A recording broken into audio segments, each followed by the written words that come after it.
Voltamos com o programa Ponto de Vista. Estou aqui com o professor Marcos José, professor de filosofia da UFAL.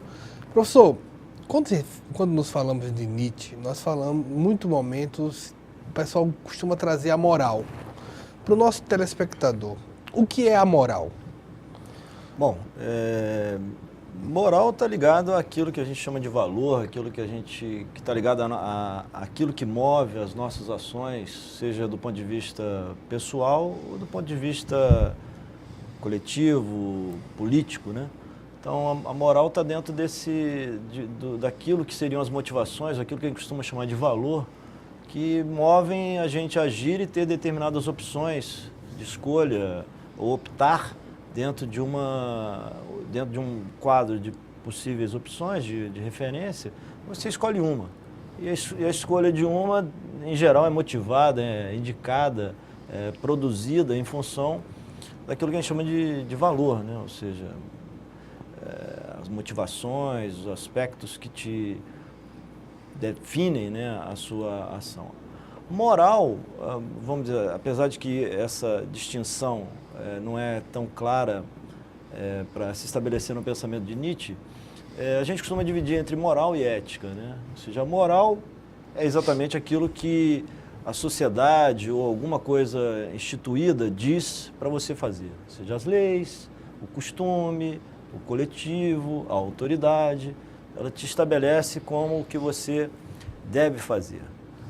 A ética, dentro do aspecto da filosofia, é a reflexão filosófica sobre isso, ou seja, será que aquilo que a sociedade te diz para você fazer, as leis te dizem, é efetivamente o que se deve fazer?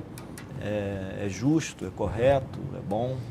Esse é o quadro, portanto, daquilo que a gente entende como moral.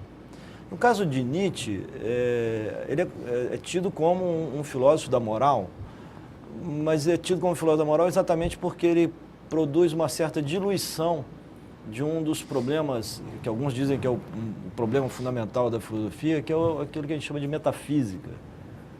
Enquanto a ética está associada àquilo que a gente chama de dever ser, ou seja, aquilo que não é ainda no sentido da sua ação, ou seja, a decisão que você toma, que você acha que quando você toma é o que se deve fazer, existe o ser, ou seja, aquilo que é o fato, aquilo que é a real, a realidade. Nietzsche entende, dado aquilo que eu estava comentando, essa compreensão interpretativa, que mesmo essa coisa que a gente chama de ser é também moral, é valor, é dever ser no final das contas. Tá implícita por qualquer interpretação um valor. Nesse aspecto, Nietzsche é um filósofo da moral no sentido amplo mesmo, ou seja, qualquer problema filosófico é entendido dentro do âmbito do valor, seja do valor enquanto, vamos dizer assim, valor da sua ação, que é o que eu estava comentando, ou mesmo a valor no sentido estético, né? Ou seja, um valor do que é belo e tal, e sobretudo Nietzsche faz uma certa junção disso, né? Ou seja, a sua vida, a sua ação, o desenvolvimento da sua vida também deve ser tido como uma certa obra de arte, né? Ou seja, um valor que você estabelece para, vamos dizer assim, construir o que você é, tornar-se o que é, né? Que é uma das frases famosas dele. Então, isso tudo, vamos dizer, essa interpretação, e isso já tentando comentar com você acerca daquilo que falávamos no outro bloco, Nietzsche é um filósofo crítico da tradição, especialmente daquilo que a gente chamaria de tradição platônica, né? Ou seja, o que ele chama de socrática, né? Sócrates é o tido pai da filosofia, o filósofo que entendia que devemos compreender o mundo de maneira conceitual, o elemento conceitual é o que define e estabelece o que é o mundo, ou seja, o que é o ser. Platão tenta fazer isso e produz uma ideia de que há uma duplicação do mundo, ou seja, o nosso mundo aqui imediato que eu estou vivendo com você, ele é uma mera sombra de coisas que efetivamente... Que estão no plano ideal. Que estão no plano ideal, que é o plano do conceito, né? Então, nós somos homens, nós somos meio que cópias, participamos meio como cópias de de uma ideia de homem, de humanidade, que está nesse plano. Nietzsche entende que esse tipo de posição, primeiro, já expressa um valor, ou seja, não é a realidade das coisas, né? E, ao mesmo tempo, critica esse tipo de duplicação, porque, para ele, do ponto de vista que ele se coloca, isso torna, digamos assim, algo negativo para o processo de construção da moral e da própria vida, no sentido de que é um tipo de moral que é contra determinados elementos fundamentais da própria existência. E isso, vamos dizer assim, cria, né, no limite uma certa, e aí que vem a crítica, né, a moral cristã, a moral grega, no sentido dessa compreensão, e até também, vamos dizer assim, burguesa, que a gente pudesse dizer, essa compreensão moderna de moral, porque todas elas, de alguma maneira, negam aspectos fundamentais da vida, né? Como quais? Aspectos das suas funções, dos seus, que ele chama às vezes, distintos, suas dimensões que a tradição quis abafar, quis negar, e Nietzsche tenta falar, bom, mas isso são coisas importantes, elas são elementos que integram a nossa vida, né? E a tentativa que ele tenta produzir, pelo menos inicialmente, isso, no meu entendimento, é um fio condutor do pensamento de Nietzsche como um pano de fundo, que é a compreensão de que existem contraposições de forças, ou seja, a razão, a dimensão do conceito é um elemento também que está em contraposição às forças da pulsão, daquilo que a gente chama de emoção, no sentido geral, né? Mas a coisa é muito mais complexa. E exatamente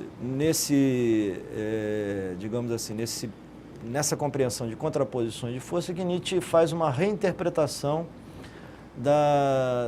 daquilo que está, das primeiras formulações filosóficas antes de Sócrates, os chamados filósofos pré-socráticos, né?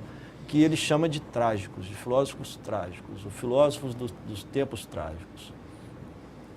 E que, para eles, esses filósofos, pelo menos a maioria deles, entendia de modo como contraposição.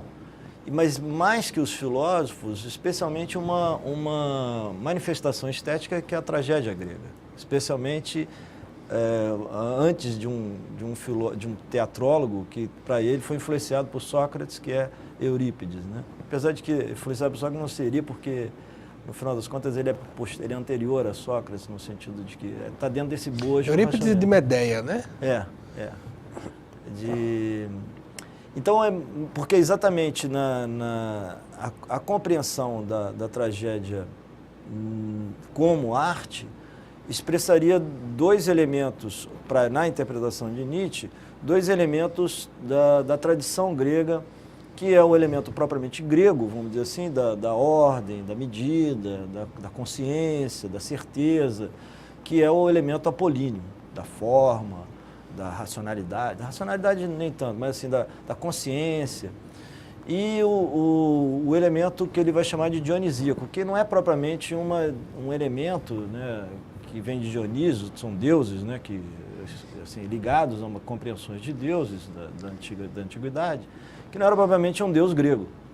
E nessa confluência, e a tragédia vem das festas a Dionísio, né, que não era como uma encenação, que isso depois vai se tornar uma encenação, que já é, para ele, fruto dessa confluência,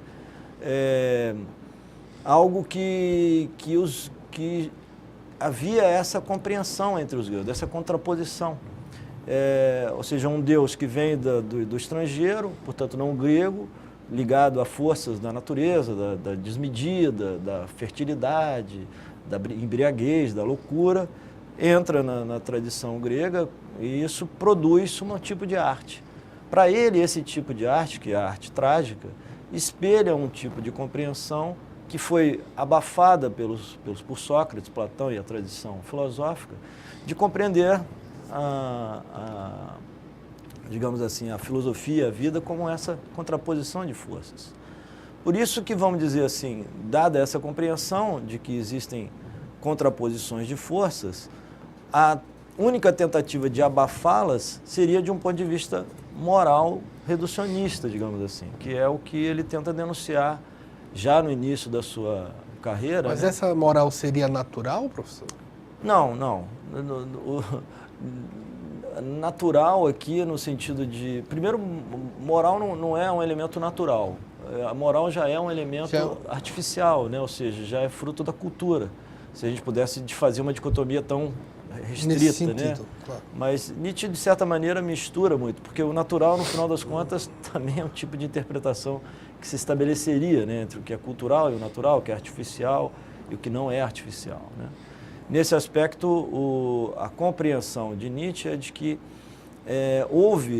então existem morais, então não existe uma moral só, uma compreensão unívoca e permanente do que é um valor.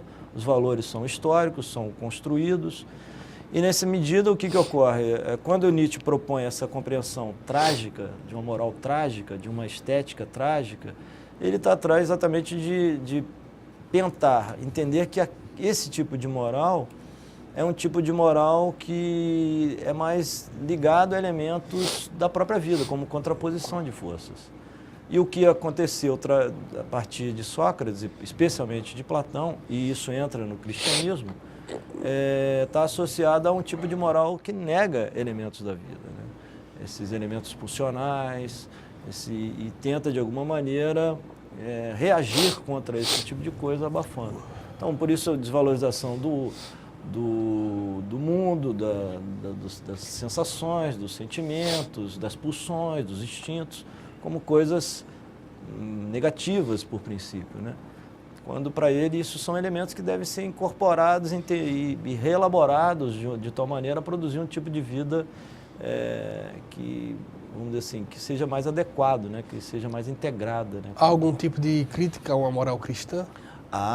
Certamente, mas isso é até bom a sua pergunta, porque até para, vamos dizer assim, como eu estava te falando no primeiro bloco, há uma certa compreensão de Nietzsche como um filósofo anticristão, nihilista e tal.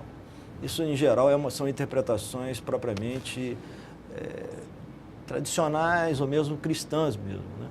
Nietzsche, de fato, é um crítico do cristianismo, apesar da sua origem ser cristã e tal, de uma família muito cristã, mas o ponto principal é a crítica a Sócrates, a Platão, que para ele escreve no prefácio Para a Lei do Bem e do Mal, o cristianismo nada mais é do que um platonismo por povo, ou seja, uma filosofia já estruturada, muito bem estruturada, elaborada por Platão, que de certa maneira foi facilitada para o povo via o cristianismo. Claro que isso pode ter uma simplificação, e Nietzsche é um filósofo provocativo nesse aspecto, mas o principal ponto é a crítica metafísica. Porque para Nietzsche, o cristianismo, dado essa compreensão, estabeleceu uma desvalorização desses elementos.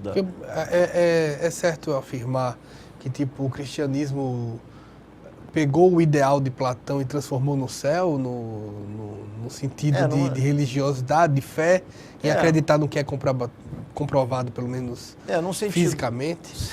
No sentido simples e também reducionista, sim. Acho é esse o diagnóstico que ele faz, né? Porque, no fundo, o que seria Deus? Deus seria o elemento fundamental da explicação, da causação, da criação do mundo, dos elementos que ocorrem, que seria o elemento último da realidade, vamos dizer assim, o fundamento de toda a realidade. Isso nada mais é para Platão como um elemento ideal, para ele, numa hierarquia de ideias, a ideia de bem, que também é associada a Deus, digamos assim, e que para Nietzsche isso não reflete propriamente esses elementos pulsionais, também reflexivo, não é uma crítica gratuita ao conceito, no sentido de simplesmente ser contra o conceito, ser contra a tradição. Mas essa é a crítica que acaba aparecendo mais, né? Ou seja, Nietzsche é tido como um filósofo meio tabu para alguns, exatamente por conta desse posicionamento, por vezes entendido como anticristão. E ele faz isso. Mas mesmo, por exemplo, na obra O Anticristo, ele faz vários elogios a Jesus Cristo, ou seja, o único cristão está ligado ao próprio Cristo, mas não no sentido de que determinados elementos sejam interessantes. Também para além do bem e do mal, ele coloca um capítulo valorizando a religião como um aspecto, vamos dizer assim, que cria uma certa moral, uma disciplina nas pessoas, na humanidade, mas isso do ponto de vista pragmático, moral, digamos assim. Do ponto de vista fundamental, ele faz críticas fundamentais que são, ou que é propriamente essa crítica metafísica, de querer encontrar um elemento unificador, redutor, onde seria o próprio Deus ou o ser, né, no final das contas. A gente vai para mais um intervalo. A gente está aqui com o professor Marcos José, professor de filosofia da UFAL. A gente volta já com o programa Ponto de Vista.